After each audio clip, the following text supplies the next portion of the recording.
Welcome to the Roasted Snow Horror Show, where fear and dread go head to head. Welcome to the show, where the screams collide, where blood runs cold, and the shadows hide. Each week a fight, two films will clash. Last week's champ, will it burn to ash? The Roasted Snow Horror Show, where fear and gore will always flow. One film wins, one must go. The Roasted Snow Horror Show. Lights go down, the fight begins. Which nightmare takes the final win? You pick your side, we'll break it down. The Roasted Snow, the goriest showdown. and here are your hosts. Chris and Ryan! Welcome everyone to the Roasted Snow Horror Show. I'm your host, Ryan Rusted. Everybody thinks my last name is Roasted. That's the Snowman, Chris Snow, the Viagra pill with a face, the sexual Tyrannosaurus, and all things Star Wars lover. And before we even get started, you're getting a bonus tonight because it's a horror show, but we're talking a brief review on, because we're big Star Wars guys, and I got my little green bastard on. What were your initial thoughts on Mandalorian and Grogu? I thoroughly enjoyed it, and that's coming from someone who has had strong feelings about the sequels. I have made no stranger to talking about Disney's ownership of this franchise on this show. I did enjoy Mando and Grogu. I enjoyed it because they're not trying to retread old ground. They're not trying to add to anything. They're just making something that works, and they're making a spectacle out of it, and I was all for it. I was the same. It's not gonna It's not moving anything forward at all. It's not going to do that. It was kind of like one long episode just with a huge budget. Yeah, and exactly. Longer time frame. Which is not a bad thing. No.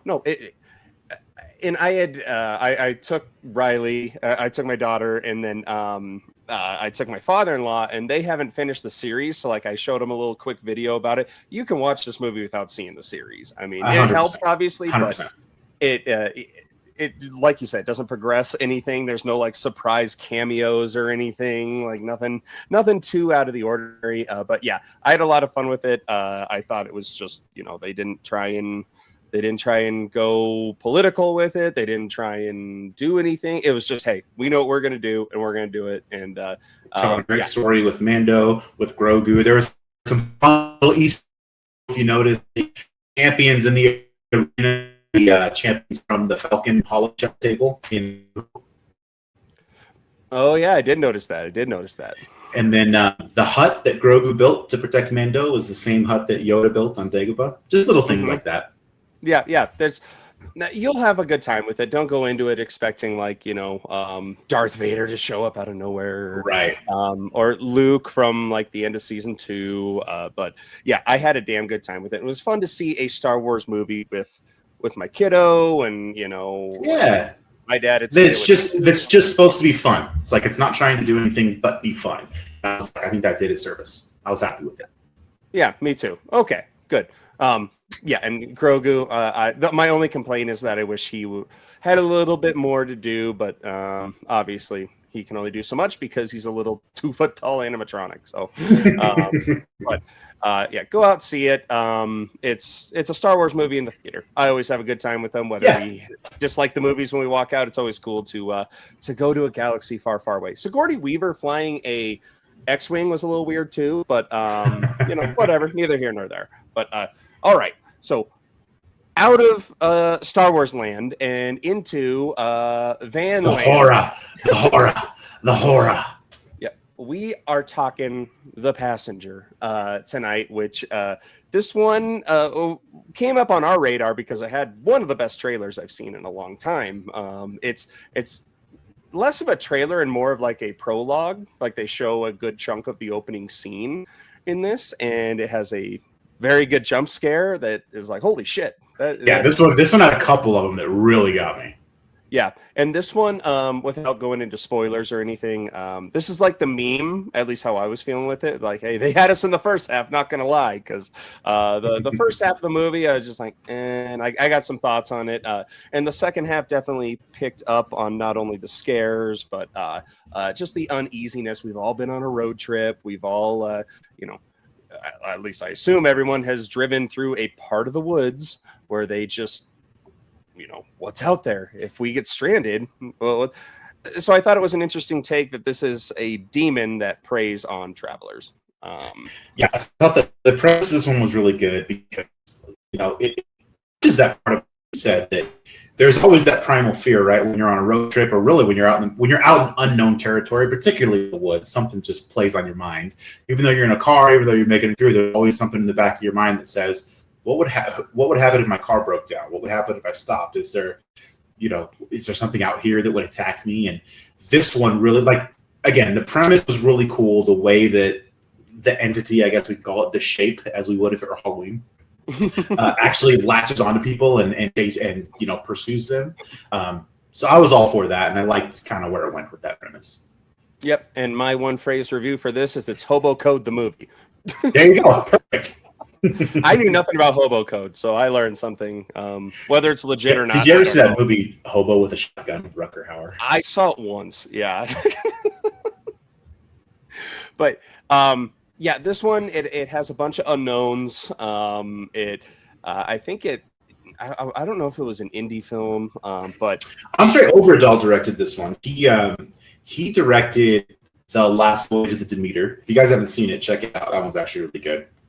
I'm trying to think, what else did Andre Overdahl? I think he did The Autopsy of Jane Doe as well, which we have sung the praises of on this show. And if memory serves, I think our very first episode, The Autopsy of Jane Doe, was one that we recommended folks to watch. So if you guys haven't seen it, by all means, go check it out. Also, special call out because he also directed the Scary Stories to Tell in the Dark film, which I also am a huge fan of.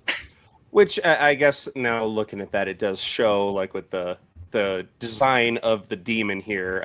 It's a creepy looking demon. It's a kind of a mix of Bagul with I don't know, a priest, not a nun, but like very, very weird creature here. But basically, you want to get us into spoiler free zone. Absolutely. Let us know about the passenger. So nothing to spoil here because this is actually the trailer of the film. It kind of brings me into the trailer is almost the first 10 minutes of the movie, which is kind of it is. But and I was a little upset about that because I was like, that would have been really cool to see the first time, but I don't know if this movie would have drawn people in if they didn't include that. Agreed. Because the trailer is a 12 out of 10. Love the trailer. And I think I have seen that has let some people down. But yeah, still, it was fun to watch, even though you knew the jump scare was coming. But if you took a friend that didn't know, that would have been hilarious to watch. Before we jump in, I am happy to say and happy to report that there was no one sitting next to me chewing copious amounts of popcorn with their mouth open. But, Ryan, the couple in front decided to bring their infant, maybe 3-year-old son with curly hair with them to this movie. So those fucks. I just wanted to be like, what are you guys doing? Like, by God's grace, the kids did not scream too much during the film or try to make toddler noises. Which, by the way, neither of us have anything against kids. Obviously, you have 2 young children yourself. It's just you don't bring them to R-rated films. Yeah. If you can't get a babysitter, you don't get to go see the movie. That's just what it is. Good luck. I hope they go on a road trip, and I hope these kids remember that movie. I hope they never sleep. I hope they just scream the whole time. Anyway, all this to say, the movie kicks off with 2 buddies. And this is, again, if you guys have seen the trailer, I'm not spoiling anything here, but the movie kicks off with 2 buddies just driving down a dark road at night. They make horror movies that start out like this, right? All of a sudden, they pull over. One of them has to pee, right? So he pulls over, and he does the thing where in a horror film, or if you've ever been on a trip with someone, if you have to pee, you just step out of the car and you turn around and you pee. The guy's like, he steps and he runs down the hill like 50 feet from the car as a man to pee. I'm like, what are you doing, dude? He's gun shy. Yeah, clearly, he's something. So he goes down and pees. All of a sudden, he hears the horn up at the car just going off. It's as someone's laying on the horn. So he finishes peeing, he runs back up there, and his buddy's gone. All the doors of the car are open, the trunk's open, and he's just like, what the hell? So he's walking around the car, and he shuts the rear passenger door, and then he shuts the trunk. When he shuts the trunk, you notice like 3 couches, like almost like down. Shut the trunk. He can run the rear driver's side door, and then he's looking around. He's calling for his friend. He's like, "Yo, where you at?" And then he gets in the car because obviously, you know, the horn part and the horn stuff, and he's still looking around. And then out of nowhere, he just drops on the dash, head through the windshield, and he's tore up from the floor up. He's just gashed all over the place. And he looks at him. He's still alive. He kind of looks at him. You see his eyes move. And he gets pulled up over the car. And Buddy, in fear, right, he just slams on the gas and starts taking off. Because as this happens, as he sees that, he looks in the rearview mirror and he sees just a man standing. And this is, again, perfect shot, horribly scary.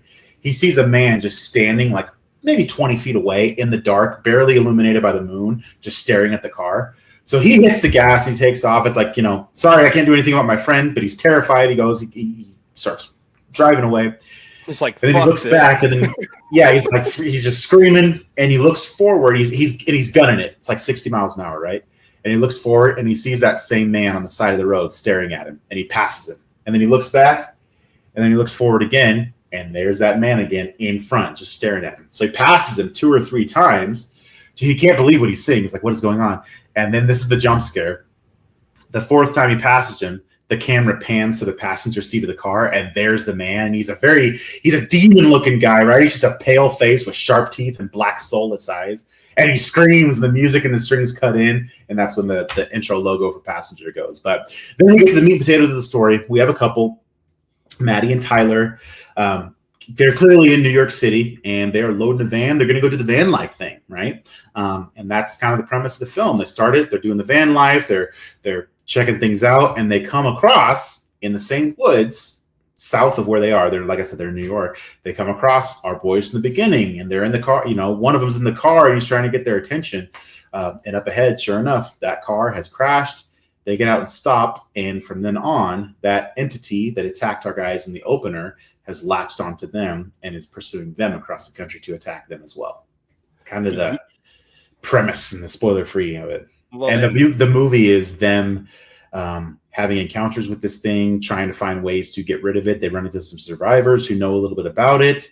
And the climax is them, you know, having the final confrontation with it. We'll get to that in the spoiler review. Well, and are you sure they're from New York? I think they only mention it about 48 times. So, yeah, they make Brooklyn, and then Brooklyn, maybe Brooklyn, and then Brooklyn again. Maybe, yeah, a little bit Queens, and then Brooklyn again. Yeah, they make it very clear. I feel like they do try to force the character development here a bit. I'll get into it because I have some thoughts on this fucking character. I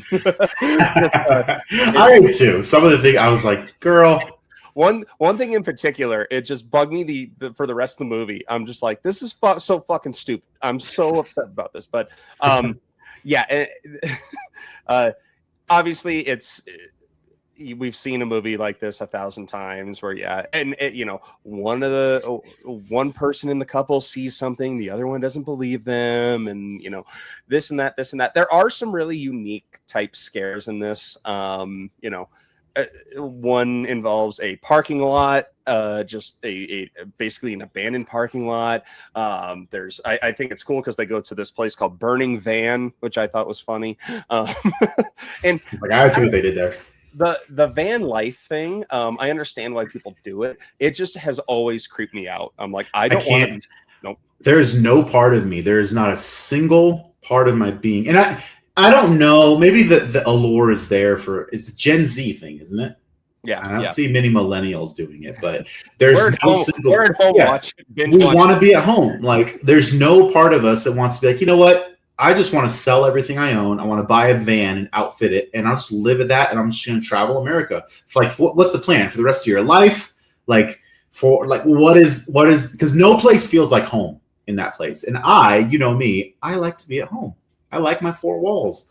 I like paying my property taxes, and I like coming home to the same 2 cats every night. Like, I enjoy that. So there's no part of me that understands. You like reading from the Necronomicon. I like reading from the Necronomicon. Conda. Conda. Remember what happened last time? Don't do that. Yeah, I know. You did it, not me. And you fucked me on that too.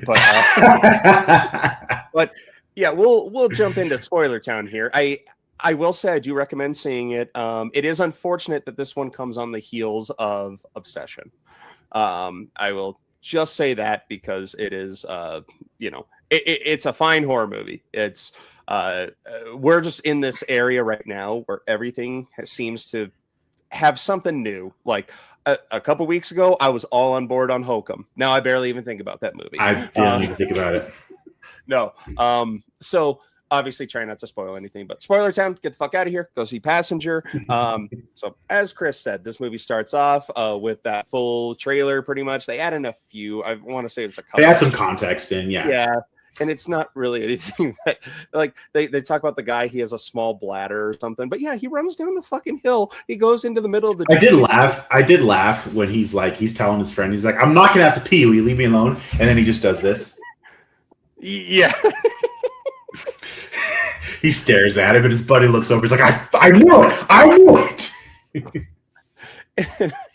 Yeah. So they pull over and like, yeah, again, you're leaving your buddy on the side. They find the worst spot to go. Like, 100%. Like down a hill. Mm-hmm. Like, you're not even going to attempt to find civilization, but it does set the mood because, like, we've all been driving down a dark road and there's no street lights and you can only see what your headlights are showing. It's only 20 feet in front of you. And it's just so unnerving. It always gets me. So that obviously didn't scare me because basically exactly what happens in the trailer happens here. It's the title card, and then they spend a good chunk of time getting to know our couple here. And like Chris said, they are currently packing up their van. They're putting in New York. Did we say they're in New York? They might be in New York. Let's see. Yeah, they might be in Brooklyn. I was gonna say Berlin, Brooklyn, New York. No, not Berlin. They are in New York. They are leaving New York, and they don't know where they're going. They're just going. It's van life, whatever. It pans to 6 weeks later, and they are in the back of the van. They're at this beach, North Carolina. North Carolina. Yep. Beautiful beach. And this part van life doesn't seem so bad. Yeah, I could hang out over there. Sure. I could do it for 3 days. You got me for 3 days, maybe 4. Right, and you get to know a little bit about them. They're leaving their work behind. They're the dude is a free spirit, and the chick is a little bit more reserved. She's not really sure about the van life. But she's like, I don't know about this. Yeah, which seems like she's the smart person, but I will get into that because she is not. So here, when they're at the beach, homeboy is looking at his GPS, which van life, you don't really have a destination. Turns out they have a destination. They're going to go hang out at a hot springs. They have a reservation. Homegirl really wants fucking barbecue for some reason. She's just jonesing for barbecue, which is fine. I'm not food shaming anybody. Barbecue's awesome. I've been jonesing for things before. But he even says, he's like, well, if we do that, we're going to be cutting it really quick. And she goes, yeah, it'd be really great if we had barbecue. Like, they really push this. It's really fucking weird. And then, of course, they get put in a fucking traffic jam because they went to the goddamn barbecue, and that sets everything in motion. So all of it. The whole movie wouldn't have happened if she didn't want her damn barbecue. Yes, and you kind of, if you've seen any movie ever before, you kind of realize, because he gets kind of upset about it, and it's like, okay, he probably is going to propose to her at this hot springs. He had a whole thing all set. Yep. And he tried to convince her not to get the barbecue. He's like, I'm excited about this. It's going to be a great hot spring, da-da-da. It's like the one time you have a reservation somewhere and you're going to miss it for barbecue. Like, and by the way, it's not a reservation that you can just move. Like, no, you can't just call and be like, hey, we're going to be 20 minutes late, blah, blah, blah. She actually does call and say, we're going to be 45 minutes late. Can you please move the reservation? They're like, no. Yeah, and then she's like, we'll just go in the next hot springs. Ha, ha, ha. It's so fucking stupid. It annoyed me a lot. Because any of you guys that are in relationships, you'd be like, no, we're going to the hot springs, and I'm sure they're going to have great food there. Please trust me. Yeah, exactly. Yeah, and to that note, so I proposed to Katie in Hawaii, and I had never been there. She'd been there plenty of times. And I was proposing the day after we flew in. And so, like, booked this nice dinner. I planned it out. I'm like, okay, if we're done with dinner at this time, it'll be sunset as we get to this part of the beach. I had it all set up. You stud, you. I tried. She tried to ruin it. We get done with dinner. She's like, hey, can we go shopping a little bit? I'm like, no. She's all mad at you when you're ready to propose. She's angry because you don't let her go shopping. We're not getting barbecue. We're not shopping. We're getting over to this goddamn sunset. We're going to the hot springs. Sometimes you just got to put the foot down. Yeah, and my guy he loves his girl. He's more patient than I am because I would have just been muttering under my breath in traffic, be like, "Fucking barbecue, yeah." I hope you like your barbecue. I hope it was good because you guys that led into motion all this other shit. He does end up proposing in a more romantic way, which is in the back of his fucking van on a residential street. On a residential street, yeah, they're parked, outside some neighborhood house. Yeah, just like I wouldn't necessarily pick that, but yeah, and he has rose petals, and he's just like, yes, I want to marry you. In the middle of their proposal, there's a knock, and you're like, holy shit. It's just neighborhood watch. It's a fake out jump scare. Basically says get the fuck on, which they do. She says yes, but it's here where shit really gets into motion. And I'll let you take it from here because we meet our old friend that we met in the first scene. Indeed, briefly. We do. So, like he says, the neighborhood watch guy is like, you got 10 seconds to leave or I'm calling the cops. So sure enough, they pull off, and Maddie has put some apples in a dish, like these nice. I'm not gonna lie to you, they look like really good apples. They're nice, fresh, juicy red apples. Better than barbecue. Better than barbecue because they're gonna come back into play here in a minute. But so they decide, all right, well, let's move on to the next place, and they're driving, and they are, lo and behold, in the same woods that we see at the beginning with our buddy Lucas. And sure enough, as they're driving down the road, he looks in the rearview mirror. And, well, you know what? Actually, we should say she's not wearing her engagement ring. She never put it on. So she's like fingering it. This fucking... This God bitch. damn it. Go on. No, yeah, okay. Go on. Go on, Queen. Right, I'm going off here. Thank you. First of all, they say that there's a hotel or a motel wherever they're going, and it's like an hour away. And then he starts getting drowsy. You can't fucking suck it up for an hour and drive for 1 hour. You are living the van life, and you can't fucking do that. Anyway, so then he passes out asleep, and she's driving, which I feel like this may have stereotypically women drivers. I feel like this may have played into that. But yeah, she's driving. She's just like looking at her ring. She's just fiddling with it on her. I'm like, what the fuck are you doing? Clearly having these second thoughts because you can see her face. She's clearly having these second thoughts about it, right? And it's not necessarily about the dude. It's about the lifestyle and if they really are compatible with what he wants and what she wants, because clearly she's doing this for him. But she's just fiddling with her ring, contemplating life, and then it falls. And because of course it's going to. Because of course it does. And then yeah, she fucking goes to grab it, and it doesn't go well. She flings the car back, wakes up the dude. He's like, what the fuck? Well, okay, sorry, I had to go off. Just no, you're good. The barbecue, the ring, my God. Dump this chick and you'll be fine. This girl's a problem. She's a problem. Yes. So anyway, as she collects herself for the van, she kind of looks in the rearview mirror and she sees two headlights, and they are coming up. They're coming up, man. This car in the left lane is clearly, I mean, it's flying. So as it passes her, they look out and they're like, "What? This guy's driving like a maniac. What the hell's going on?" And you can see that it's Lucas, and he's frantically waving at them out the passenger window, right? Because he's driving the car, just frantically waving at them. And then they're like, just go around. They're like, just go around, go. And sure enough, he speeds off and gets way ahead of them. And they look at it, they're like, what the hell is that guy's problem? And sure enough, moments later, they pull up and they see that car has crashed headlong into a tree. So they pull over. They're like, oh my God, we got to check this out. Tyler goes in the back to grab a flashlight and the stuff to help. And Maddie opens the door and looks out, and she sees Lucas try to crawl out of the car. And then really quick, he's dragged right back in, like real fast. And she's like, whoa, what was that? And Tyler walks up really quick. You know, he's like, they go back, call the ambulance, call 911.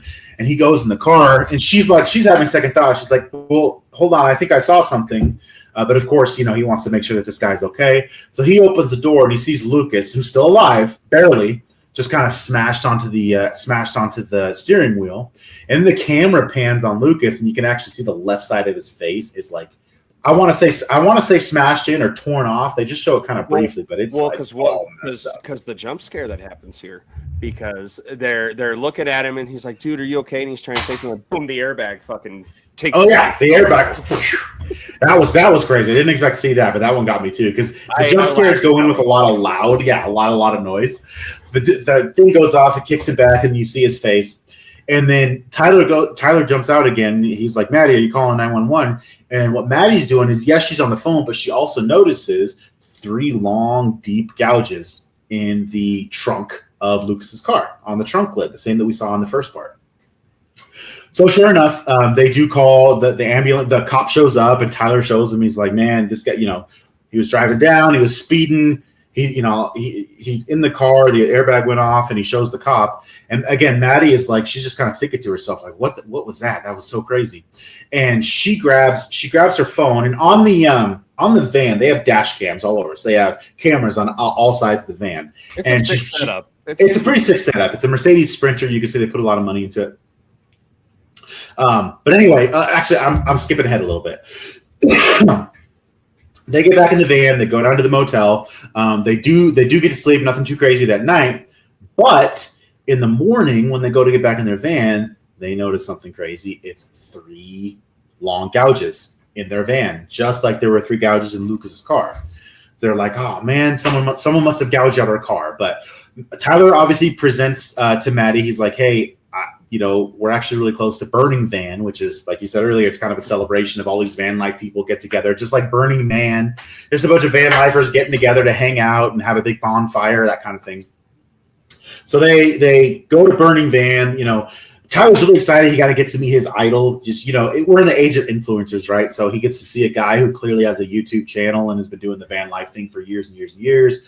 He wants to go meet him and talk to him, which he does. So Maddie kind of walks off, and she goes through the other tents, and she does notice as she's walking through, there's like a board of a bunch of missing people who have gone, like van lifers who have gone missing. And she notices in the middle of them, there's like a stick figure guy with 3 gashes through him. And she's like, that's kind of strange. But as she's looking at this thing, a woman comes up. I think her name was like Diane. Diane, yep. She's older. She's like, mid-50s. She comes up super friendly. She's like, hey, this is who I am. I've been doing this for a long time. I'm on my way to Flagstaff, Arizona. I'm going to work in a seafood restaurant with a friend of mine. And they ended up talking about the night before. And she's like, yeah, I had a crazy night last night there. We stopped last night for a car accident. I was looking at, this guy, like he crashed, and there are 3 gouges on his car, and now there's 3 gouges on our van. And then as soon as she says that, Diane's face goes kind of like, something's weird. Like, so her tone changes, and she's like, listen to me. You need to listen to me. Whatever happened to him, whatever happened to you guys, when you guys are driving, don't drive at night as much as you can. And if you do have to drive at night, never stop. Because she does tell him, like, we stopped the car to help this person, and that's when her tone changed. She's like, don't drive at night. If you have to drive at night, never stop. And then she books it. That's shitty because, tell her what's going on. Like, No. Well, and I'm not even talking about that. I'm just talking about like the demon's rules in itself. Like, because human nature is, if you see someone crash, you should want to help. Yeah. And like, you really have no shot. You're being a good Samaritan. Here you go. Now you're fucked. Yeah, absolute garbage town. So I did forget to mention, I think I said earlier, I was jumping ahead, but when Maddie's reviewing the footage of Lucas's car, because of all the cameras, as soon as the car gets right up next to the van, like, the footage cuts. There's like a glitch in the camera. She's like, I can't see. It looks like it's just one of them, but it looks like there might be a second guy in there too. But the camera just keeps cutting out. So when she meets back up with Tyler again, he's like, well, check this out. You're going to love this. he shows her the van, and he met someone who was actually able to fix the scratches. And based on how deep they were gouged, I was like, there's zero chance it's going to look this good. Like, you can't, So you can't do switch that. out the whole side on Yeah, did you switch out the whole panel? Because that's the only way you'd be able to do that. But, a little bit of suspension of disbelief here. But ultimately, the 3 scratches are no longer on the van. So she, that's kind of relieving to her, right?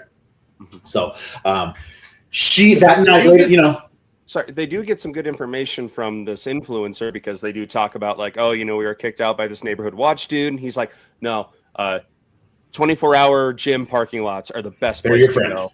And I'm like, that's actually really smart. That's a good way to do it. And I'll get to the 24-hour part, but you can get us there. Well, that is, pretty much later that night, again, they're kind of trying to put it out of her mind. They have this big bonfire. Tyler's line dancing, and he grabs her and he teaches her how to line dance. And as she's doing it, she kind of looks in the distance and she sees our boy, our demon guy. She thinks she sees him because she just sees him standing in the distance. And then it's just a split second, and then he's gone again. So she's like, that was kind of strange. Well, and he likes to toy with his. He likes to play with his food. He's slowly building up to more encounters with it.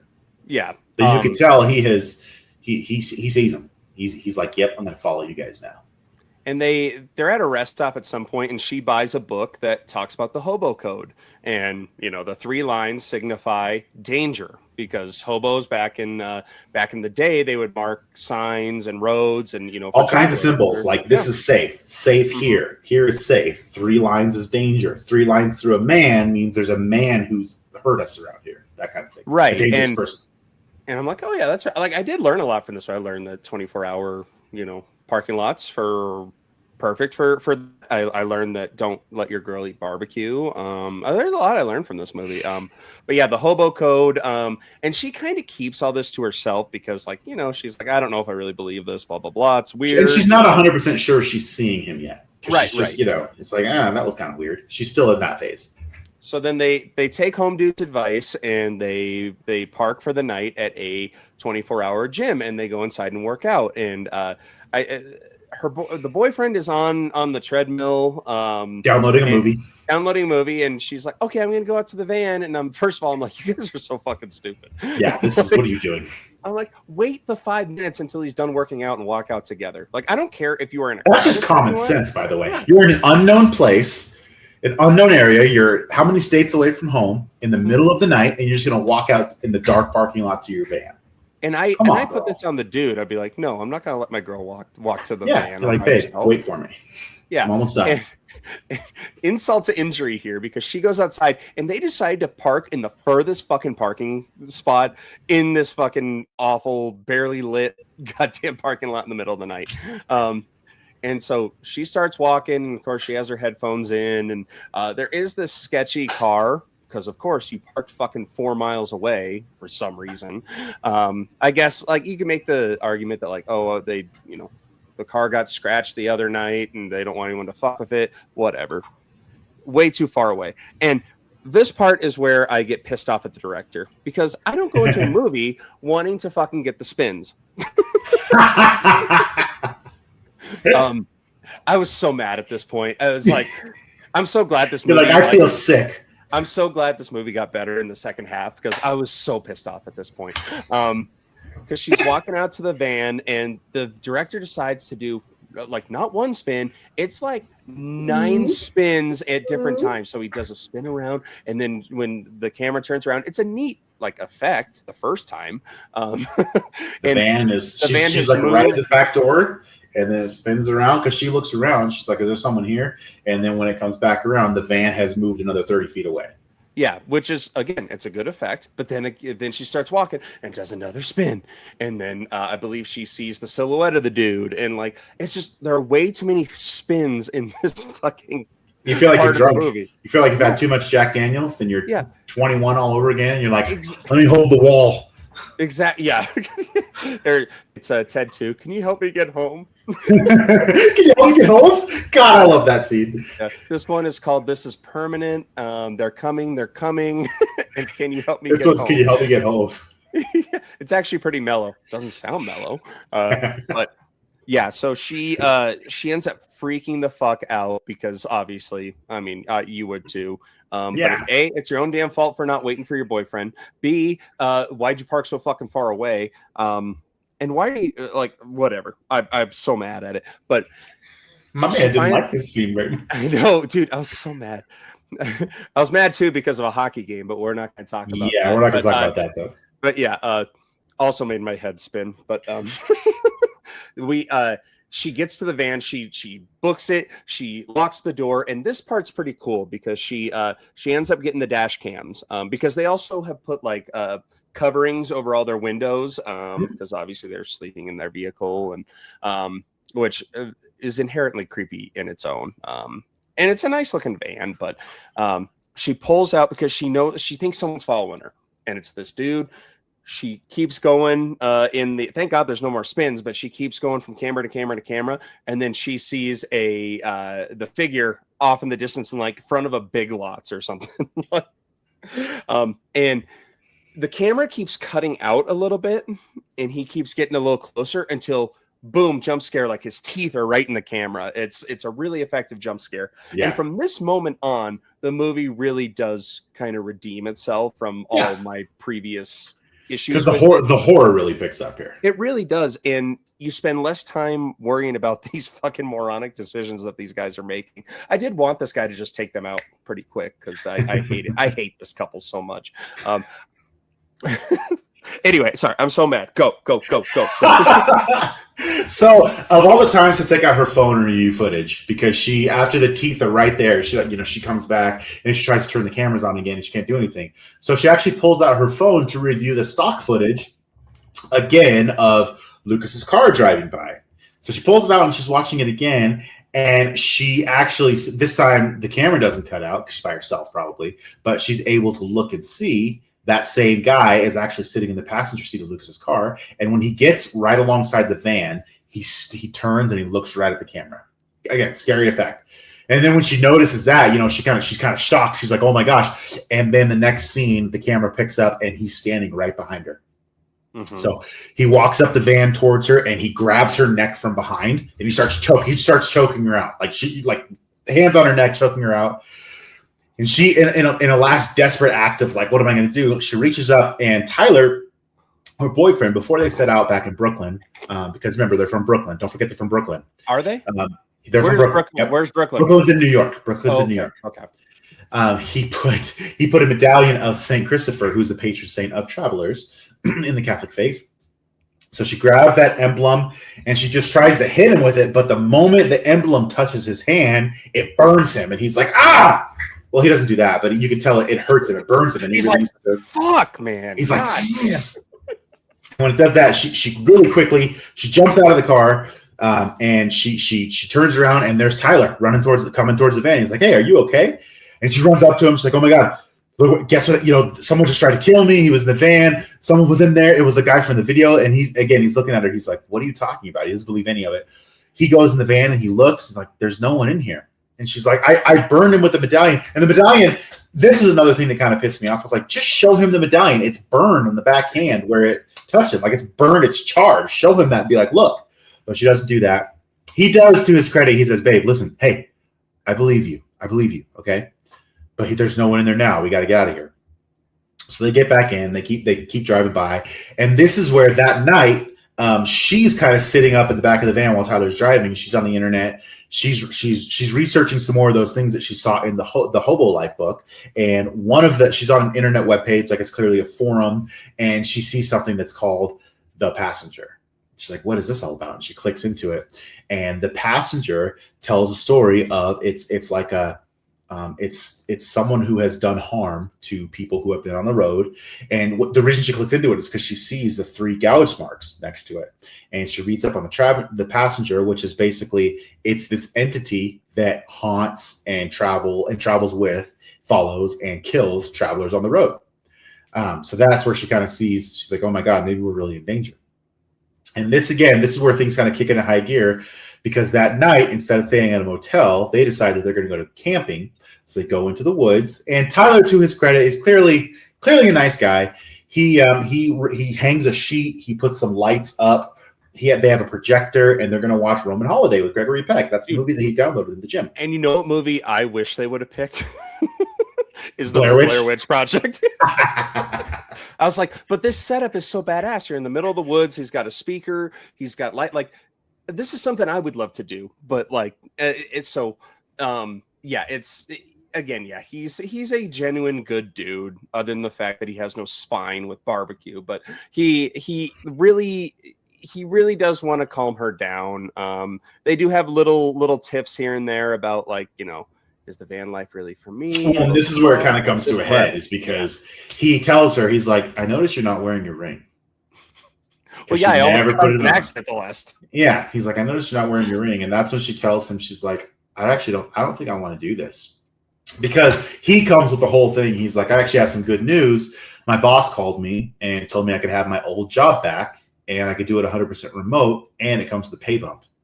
So he's excited. He's like, this can be our life. We can actually make this work, you know? And that's where she drops down. She's like, I think this is the life for you, and it's not the life for me. Mm-hmm. And that's when he's like, well, okay, well, I guess we'll go back to Brooklyn. I guess we can probably get our lease back. I can sell the van, probably get our stuff back. And she's like, no, you need to keep doing this, because I saw you how happy you were at van life. Like, those are your people, and this just isn't. She's surreptitiously kind of trying to break up with him here. I'm like, you're how far are you from home? And you decide you're going to break up now, like just a whole thing. So I like her less and less and less as this movie goes on. All this to say.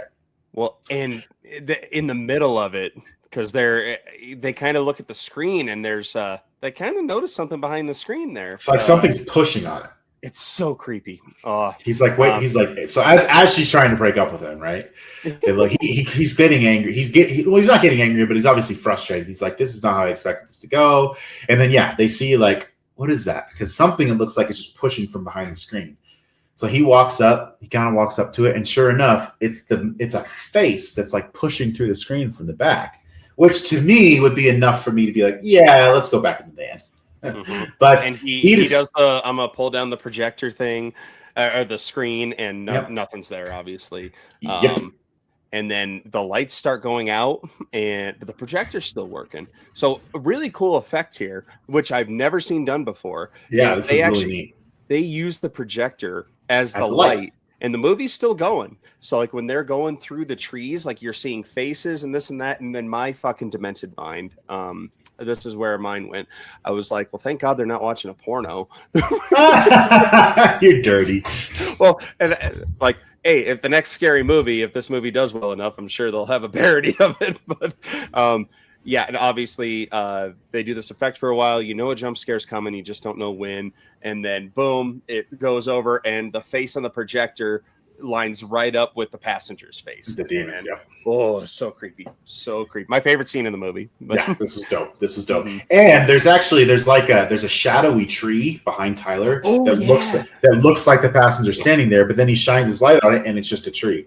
And then he goes back, and then he shines light on it again, and it's the passenger. So they're actively being attacked. They both run back to the van, which I thought was funny. They didn't throw any of their stuff in the van. They just jumped in and were ready to leave. I was like, at least throw the projector. Like, yeah, that's expensive, dude. Yeah. So they jump in and unfortunately realize that they don't have the keys. They must have dropped them when they were out there getting chased. So Tyler jumps out again to try to find the keys. He is able to find them, gets the keys. They jump back in, start the van. The van starts right up, thankfully, and they're able to drive off. But as they're driving away, they decide, they're like, what are we going to do? Like, nothing. They can't get away from him, because Maddie tells them, she's like, I think this is what's going on. This is what I read about. I don't think we can get away from it. I think he's latched on to us. Because he's like, we can get rid of the van. Let's sell the van. We don't need to do this. And she's like, I don't think that's going to work. I think this entity is latched on to us. So she thinks about Diana. She's like, we might be able. I met someone at the van life who seemed to know something about this. She's working at a seafood restaurant in Flagstaff. And he's like, Flagstaff is a straight shot from where we are. Let's just head that way, see if we can find her. So they're heading that way, and then what happens to the van? Blowout. Because of course there's going to be a blowout. Mm-hmm. And of this also, I'm like, you're so fucking stupid, because he starts changing the tire. He takes the lug nuts off. He throws them on the ground. I mean, I think put them in your pocket together. He tried to keep them together, but it's in the middle of the night. And obviously, his girlfriend's distracted. She's, looking all around for the passenger because they're in the middle of the night. They have no choice, but they had to stop. And then he looks on the ground, and they're not there. He has nothing. That he can't find them. And of course, if you've seen enough horror movies, you know where this is going. They're under the car, and the jack's going to give away. And sure enough, he starts collecting them one by one. She's goes to the other side of the van. Yeah, she's taken up. And he. I will say this was kind of a trip to me because he doesn't even try to look for her. He just gets back in the van and starts driving. And before that, because he's almost able to escape. The jack is slowly giving way, and I'm sure this van weighs a fucking ton. Like it crushes his leg, his shin, and he tries to pull it out, and it starts scraping the skin all off. And it's like this is the first part where this movie really started to go into Gore Town, and which was really interesting because I didn't feel like it was going to go this way. But he's able to escape. He has no idea where his girlfriend went. And yeah, he just gets in the van and fucking takes off. And he's able to get the tire. This is kind of weird to me. He's able to get the tire back on because the jack failed. Yeah. I don't know. Well, whatever. Yeah, I didn't even think of that. Yeah, because he didn't get the tire on before the jack failed. Maddie's taken. He screams for her. He's like, Maddie, and he hears her screaming. And he's like, fuck this. He jumps in the van and just turns it on and starts driving. And you actually see where Maddie is. Maddie has kind of been taken a little bit farther down the road, and she is held by a paranormal entity just right in the middle of the road with her arms out like this. And Tyler's flying down, and sure enough, it's almost like, what it reminded me of? Do you remember in Casino Royale where Bond is chasing Vesper, and then she's just, all of a sudden, she's in the middle of the road, and he yanks it to the right and flips the car? Mm-hmm. Tyler does the same thing. He sees her in the middle of the road, he yanks it to the right. Thankfully, the van doesn't flip because it would have landed on her, but it does stop. Movie over. Yeah, right? Directed by Michael Bay. He jumps out, he grabs her. They hug, they embrace, they talk about how much they love each other, and they get back, even though he just left her. But, he was going for barbecue. Ignore that. Yeah, he wanted for barbecue. He was surprising her. So the next day, they narrowly escape, right? The next day they go into town, they fill up on gas, full tank of gas. They go into a thrift shop. They buy as many medallions of the St. Christopher medallions as they can. Do you have any in the back? Do you have any more in the back? So they buy them out. The next scene is Tyler nailing them all up in the van, like all over they're hanging from the roof. And then they're sitting there and they're heading to Flagstaff. And then all of a sudden it's like night. It's day. And then all of a sudden they just kind of nod off and they wake up and it's night. They're like, what the hell? And they're almost out of gas, by the way. But they do make it to Flagstaff. And they see a bunch of RV campers. It's like a hobo city. And it's the complete opposite of Burning Van because these guys aren't nice. There. No, they're like, hey, is Diane? They're like, we don't know who that is. Get on and get. And they finally end up finding Diane, and even Diane's very abrasive. She's like, why are you here? All these people are hardworking people. They're just trying to get by. And then you brought this evil into our camp. Yeah. Well, and they explained to her, like, hey, this is what's going on. Yeah. And then she tells everybody, like, all right, we got to pack up. Everybody, let's go. Like, the whole camp is packing up. Like, that's how serious they take this. And she finally reluctantly, which was kind of against her character because she was all about getting the hell out of there. And then she tells them about that there was one truck driver that survived. And it's because he found St. Christopher's Church in lovely Grand Junction, Colorado, which is where I lived for 7 years. And in Mesa County, baby, let's go. She says that there was a church of St. Christopher somewhere outside Grand Junction, but it's not on any map, is what she said. Yeah. And then she finally reluctantly agrees, hey, I'll help you. So they each go to their separate vans. Diane pulls up, and this part was like, I love when a movie makes me go. Yeah, a 0 to 10 scene. She's like, you guys ready? And then behind her, here's the passenger. And not only because he, with our main chick, he's just trying to choke her. Well, with Diane, he decides he's going to slowly pull her head back, and her neck is ripping at the seams, like blood everywhere. Super gory kill. Super. Obviously, it's a jaw dropper. You're not expecting it. So again, yeah, they're almost out of gas, and they decide that, and they don't know where they're going. But Diane had said, "You got to know how to read the signs." Read the signs. Yep. And they end up seeing. They pass a sign, and it says, and it has a little circle and an arrow, and she recognizes it from the hobo code. Like, oh, we got to go this way. And It's this safe. part, That means safe passage. yes, safe passage.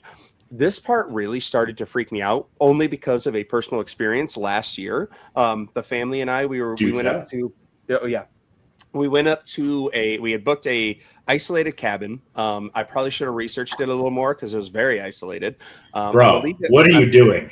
I believe it was an hour outside of Breckenridge. And, on the You're GPS. asking for trouble, right? Oh, we were, because like an hour before we get to the place, we're in the middle of nowhere, at least still on a road In the Rocky Mountains. Yes. And the check engine light comes on the van, and we're like, oh my God. Yeah, I was in a van. Yeah, a minivan, because we have a family. And so I'm freaking out. I'm driving, and I'm just like, I mean, everything seems to be working okay. Like, there's no way we can go anywhere right now. Like, let's just try to get to our destination. Followed the GPS, and I shit you not, it looked like the same exact fucking road that's in this movie. I got so stressed out watching this scene because it is a dirt road. You cannot see where you're going. You got to go really slow. There's no other cars around. And they're just looking for this fucking church that cannot be found. But they keep following these signs, and off in the distance, they see a little building, a little church. But in their way are a bunch of fucking bodies. Just all the bodies the passenger has killed in time. It's they're like, okay, no, he's just trying to deter us, and They're like, it's not real. It's not real. It's not real. It's not real. And why don't you tell them if it looked real or not when they start? Oh, so they steal themselves. They're like, this isn't real. Let's get to the church. And the gas needle's on empty, like they're out of gas. And they start driving, and the camera pans down to show the van driving over these bodies, and it's like the heads pop, and it's like a toothpaste. It's so, yeah, it looks pretty real to me, Bob. So they're driving over all these bodies, and as they're doing so, the passenger appears, and he doesn't appear outside the van. He actually appears in the van. Tyler grabs a baseball bat, touch it. He says, get to the church. Just drive to the church. And he starts attacking the passenger with a baseball bat. But the passenger is not like a physically intimidating presence. He's paranormal. So Tyler, he just flicks his hand and he force pushes Tyler all over the place like a Sith Lord. Well, and I think he uses his powers to get all the medallions like away from him. Like I can't remember if they go outside the van or if they just are pinned up on the roof so they don't touch him. So he's not going to get burned. But he force pushes Tyler against the back two doors of the van.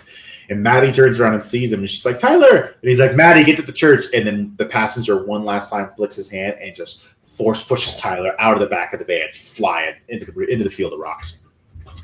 So Maddie, she kind of, she steals herself, and she just slams on the gas and drives right to the church, busts right through the front. And there is a statue of St. Christopher at the far end of the church. She guns it for it, and as soon as she hits it, the passenger, since he's just standing there, it shoots him out of the front windshield, and he hits the statue, and it like burns him. He's like, ah! And he turns around. Maddie comes to, because she hit the statue as well. She kind of comes to, and he's just crawling up the hood towards her, right? And the light's on his face, and he's a scary looking dude. He's a scary looking dude. They actually did a good job making him look freaky as hell. And he reaches in to grab her, and she backs up, and then the statue, she had like damaged the statue. The statue's like falling. So she rams it again, and the passenger's stuck between the van and the statue, and he keeps just trying to crawl out. The second time she hits it, the statue falls farther, and he's holding like a staff. He's holding a concrete staff.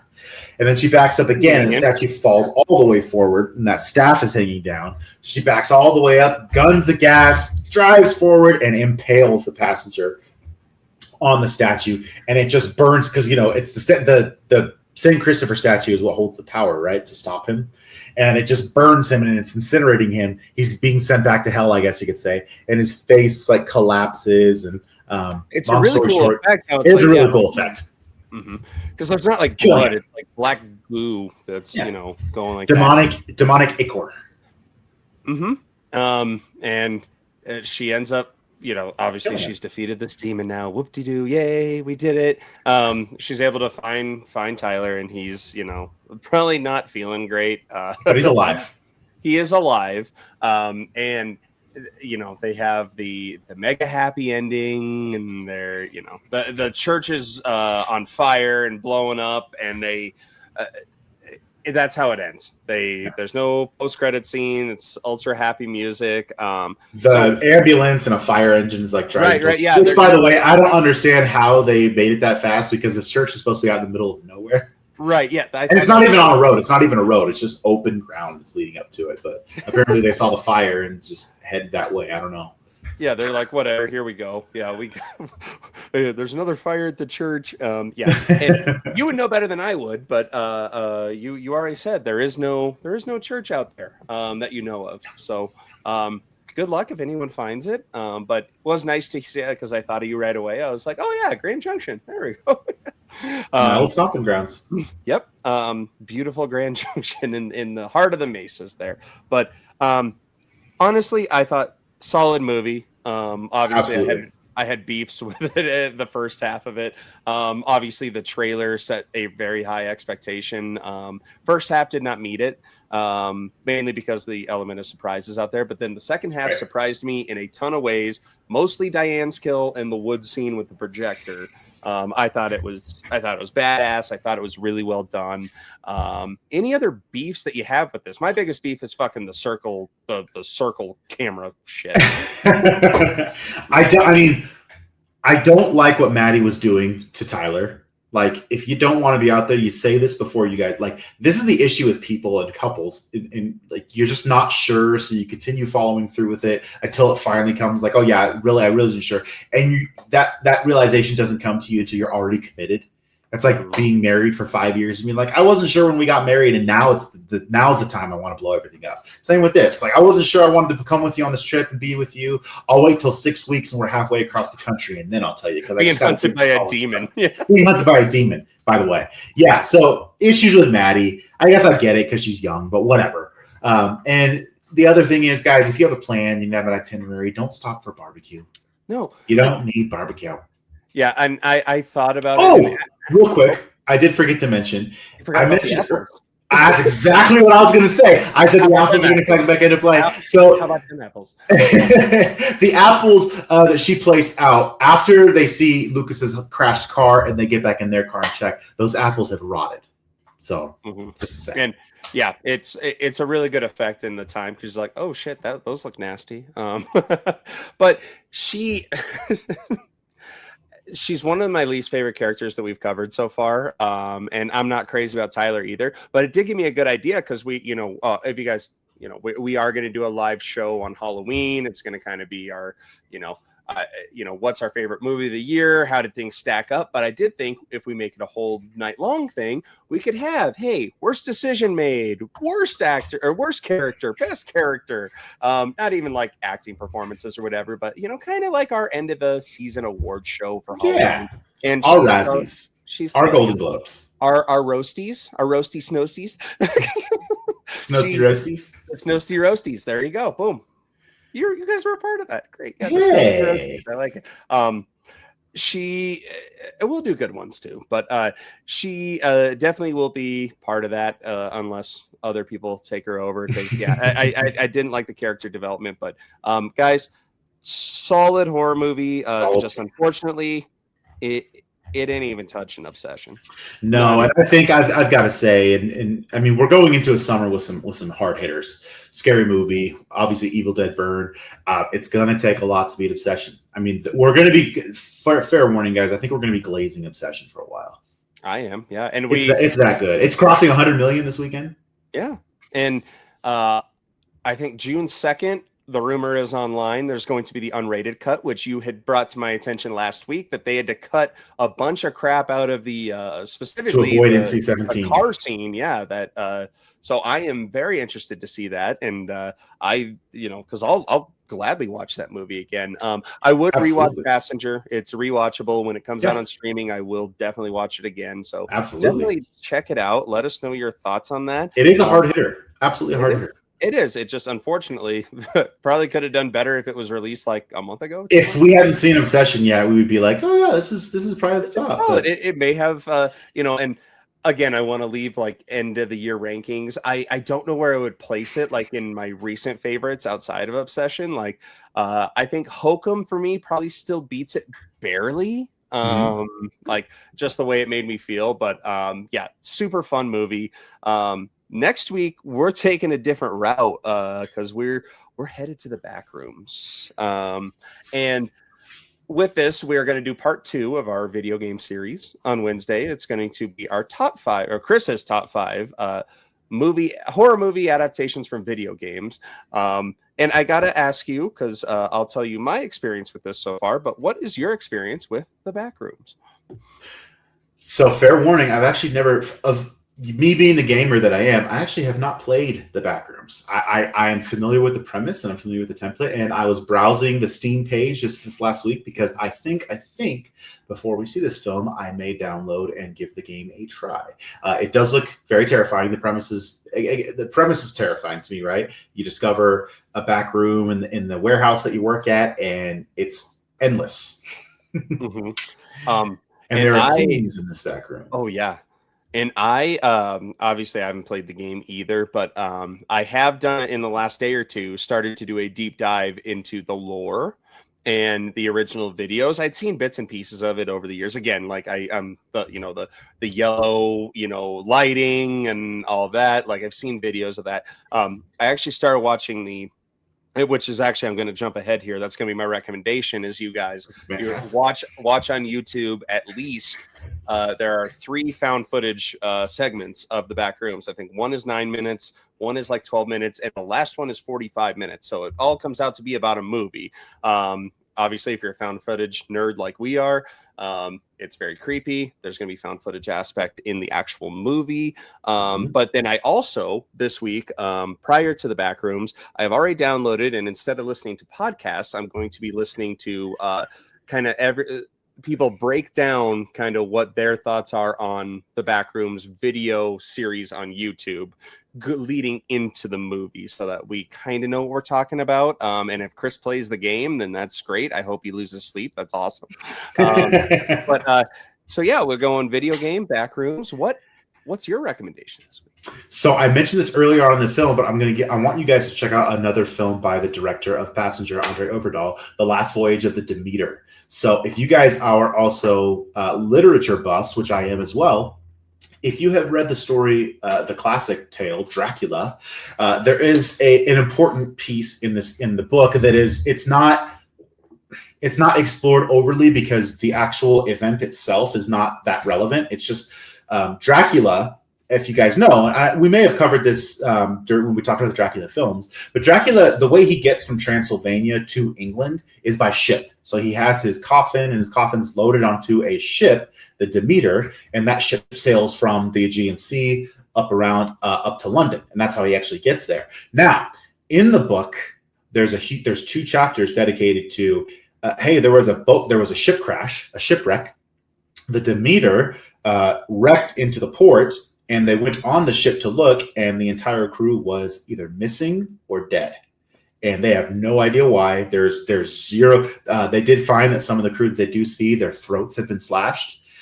So they're thinking one of the crew went crazy. And again, it's kind of a footnote. It's just a side note in the whole story of Dracula, because of course we get back to the Harker story. But this film, The Last Voyage of the Demeter, chronicles what happens to the ship and on the ship on its trip from Transylvania with Dracula and its cargo to its fateful journey up to London. It's actually it's a really good film. It has Liam Cunningham from Game of Thrones. It has our boy David Dastmalchian in it. But it is very scary. It is a vampire Dracula thing. And it kind of fills in a little bit of missing lore from the actual story itself. So if you guys are fans, definitely check it out. There you go. We went 2 completely different directions this week. But let's keep you guessing. Coming to you from all sides in the Roast of Snow Horror Show. Yeah. And with that, we will see you for the Backrooms next week and the top 5 video game adaptations into horror movies. And always remember, keep watching scary movies. Don't fucking stop for barbecue. And don't live out of your fucking van. You Gen Zers, watch this. Be careful. Yeah. Have a good night, guys. Thanks for listening to the Roasted Snow Horror Show. Please follow us on our social media pages and tell your friends. Pretty please!